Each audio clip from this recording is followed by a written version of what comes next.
The knock at the door was polite, not the kind you'd expect from armed federal agents about to arrest a fugitive. It was controlled, almost courteous, just like the man they were about to apprehend. A middle-aged woman peered through the peephole of the modest brick house, her brow furrowing in confusion. Her husband wasn't expecting visitors. She cracked the door open slightly. Yes. The man outside, clad in a suit and tie, flashed a badge. "Ma'am, is your husband home?" A moment later, a man in his 60s shuffled toward the door, wearing thick-rimmed glasses and an expression of mild curiosity. He was mild-mannered, polite, and utterly unremarkable. To everyone in Richmond, Virginia, he was Robert Peter Clark, an accountant with a quiet demeanor and an unshakable sense of routine. But to the FBI, he was John Emil List, one of the most wanted men in America. For 18 years, he had lived under an alias, started a new life, and remarried. He had blended into the background, a man of rules, of habit, of faith, and now it was over. John List adjusted his glasses and frowned at the agents. "I believe you have the wrong person." The lead agent, who had seen hundreds of guilty men feign innocence, didn't flinch. "We know exactly who you are, Mr. List." For the first time in nearly 2 decades, John List's world crumbled. As he was led away in handcuffs, the life he had so carefully reconstructed collapsed around him. But how did he get here? To understand John List's capture, we need to go back to the perfect suburban home, back to the picture-perfect family, back to the day he decided to end it all. John List liked order. Order meant control. And control, that was the only way to survive in a world teetering towards sin. His home at 431 Hillside Avenue was a 19-room mansion, complete with a ballroom, towering bookshelves, and a watchful stare from every stained glass window. A house fit for a God-fearing family, for respectable people. John sat at the dining room table, meticulously reviewing bills and expenses, and the dwindling bank account statements. He pressed a hand to his temple, adjusting his glasses with a slow, deliberate motion. They were running out of money. It wasn't supposed to be like this. He had done everything right. He had fought in the war, gone to college, built a career as an accountant, but now, at 46 years old, his once promising career was failing. And there was something else, something more corrosive than financial ruin. His family was slipping away from him. His wife, Helen, had grown resentful, bitter. She was ill, her health declining, her moods unpredictable. She drank too much and criticized him constantly. She mocked his strict religious devotion, rolling her eyes whenever he muttered his nightly prayers. And the children? They were drifting from God. His eldest, Patricia, only 16, spoke openly of becoming an actress, a profession of vanity and sin. John Jr. was 15, and though he showed some promise in sports, he was growing distant and had begun questioning things. The youngest, Frederick, only 13, still obeyed without question, but John feared it was only a matter of time. And then there was his mother, Alma, living in her private apartment on the 3rd floor, always watching, always reminding him of his duty to lead this family the right way.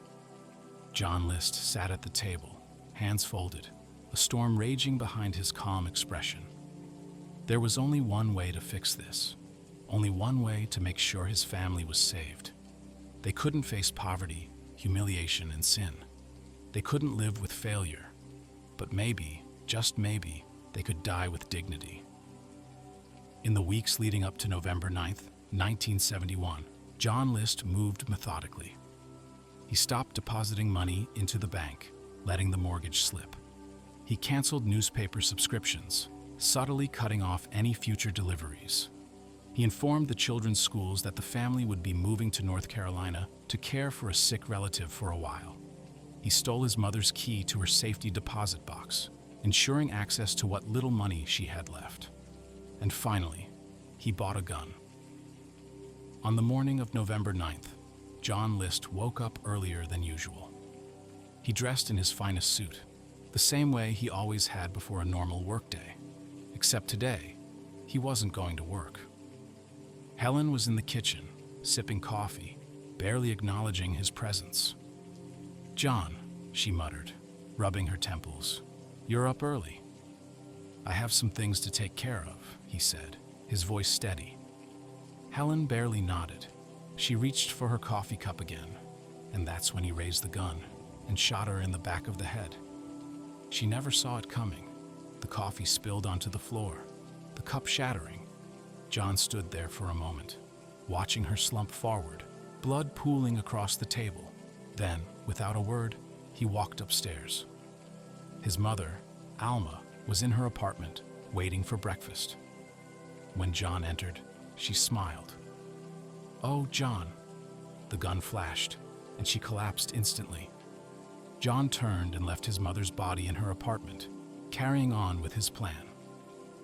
The next few hours were excruciating. John paced the house, listening to the ticking of the grandfather clock. The smell of gunpowder and blood lingered in the air, but the house itself, it was silent, too silent. He sat at the dining room table, hands folded, waiting. And then, just after 3 p.m., the front door creaked open. John's 16-year-old daughter, Patricia, stepped inside. The air felt strange. Something was off. "Mom, Dad," she called. John emerged from the dining room. "Patty, come here." Before Patty had time to respond, John raised the gun and fired. Patricia collapsed before she could even scream. John's youngest son, Frederick, was next. He did not even have time to register what was happening before John turned the gun on him and fired.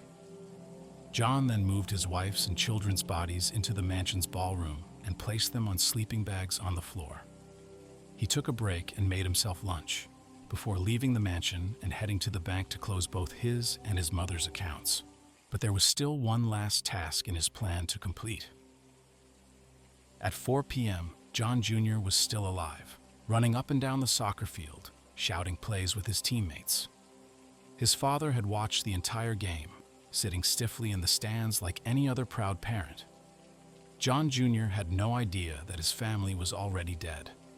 After the game, he rode home with his friend's parents, unaware that his father was already home, waiting for him.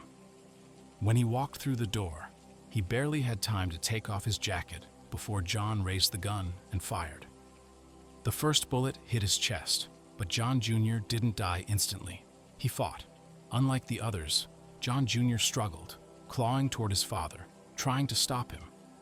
John fired again, and again, and again. It took 10 bullets before John Jr. finally stopped moving. John dragged him into the ballroom to lay him beside his siblings and his mother. John List wasn't done yet. He adjusted the thermostat, lowering it to slow decomposition. He turned on classical music, setting it on repeat.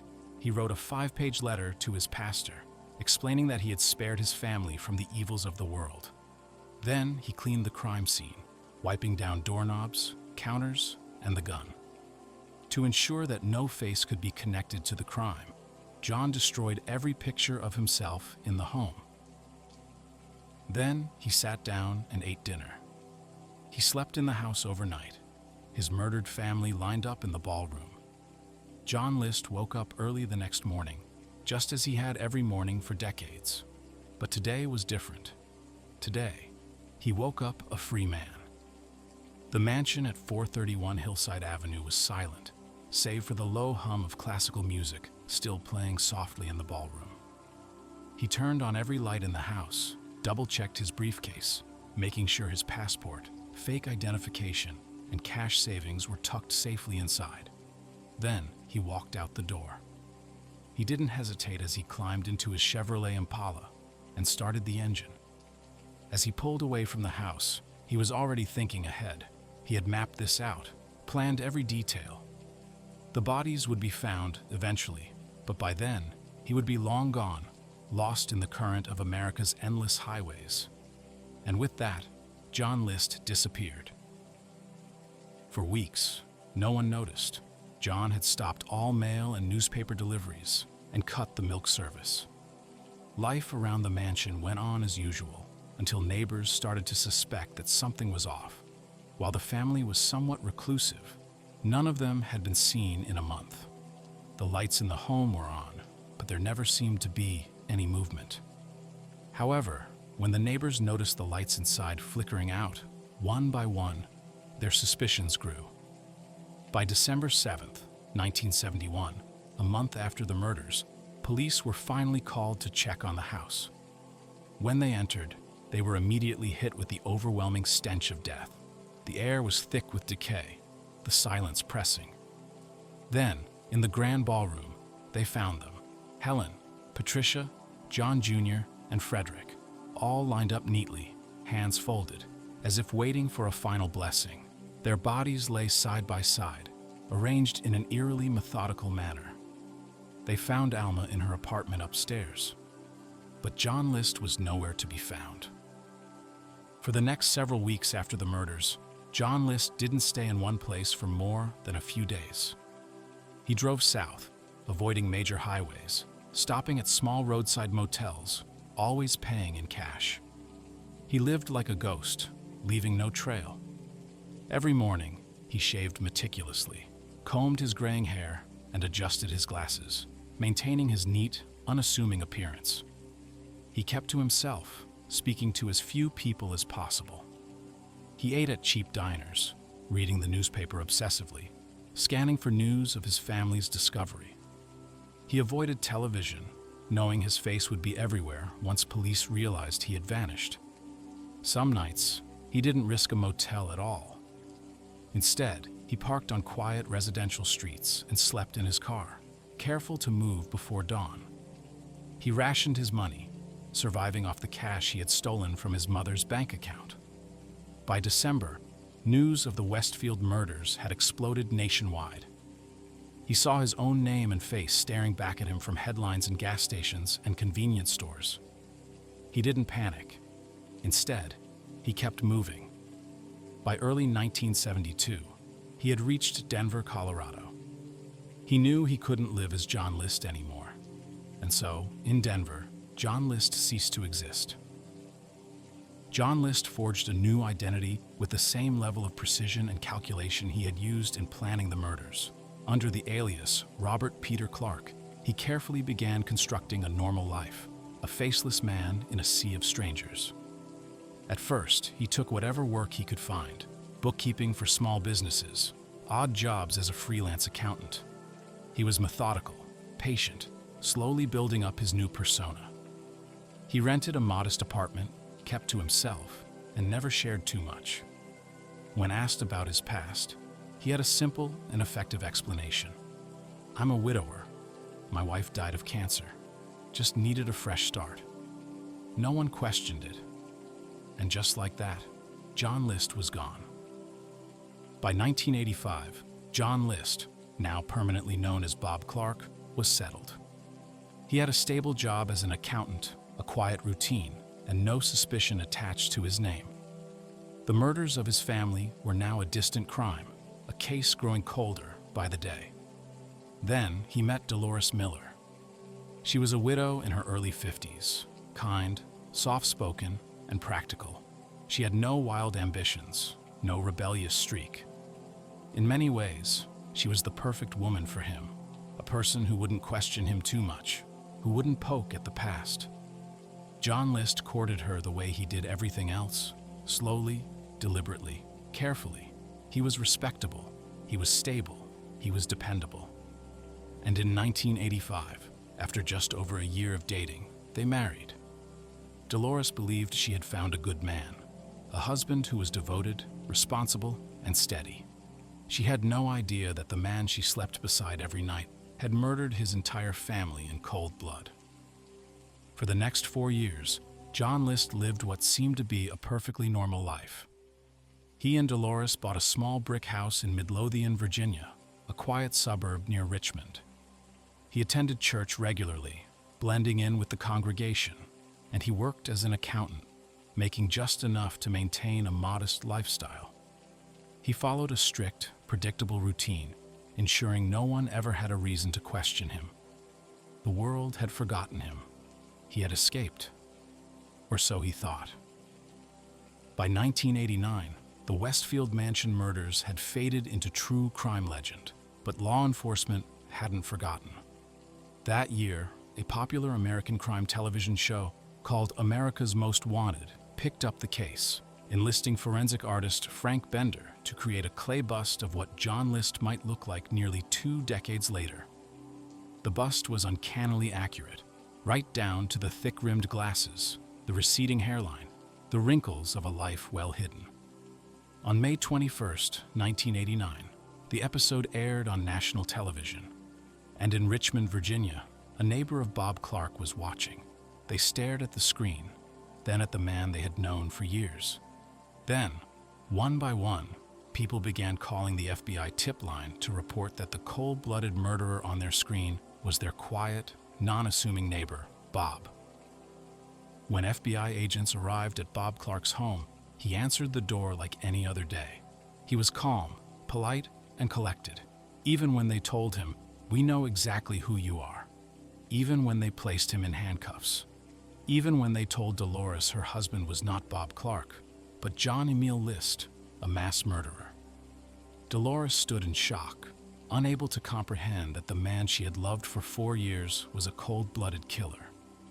As he was led away, John List didn't struggle. He only adjusted his glasses. At his trial in 1990, John List showed no emotion. He calmly explained that he had killed his family to spare them from financial ruin and moral corruption. He said he believed he would be reunited with them in heaven. At least now, they are safe with God, he told the court. The jury wasn't moved. John List was convicted of 5 counts of first-degree murder and sentenced to 5 consecutive life terms in prison. He died in prison in 2008 at the age of 82, never once admitting that he had done anything wrong. For 18 years, John List lived a lie. He built a new life, a new marriage, a new identity, but the past never truly vanished. And in the end, a clay bust and a TV broadcast did what detectives and manhunts never could. They brought a killer out of the shadows. John List thought he had escaped his crimes, but in the end, the past always catches up.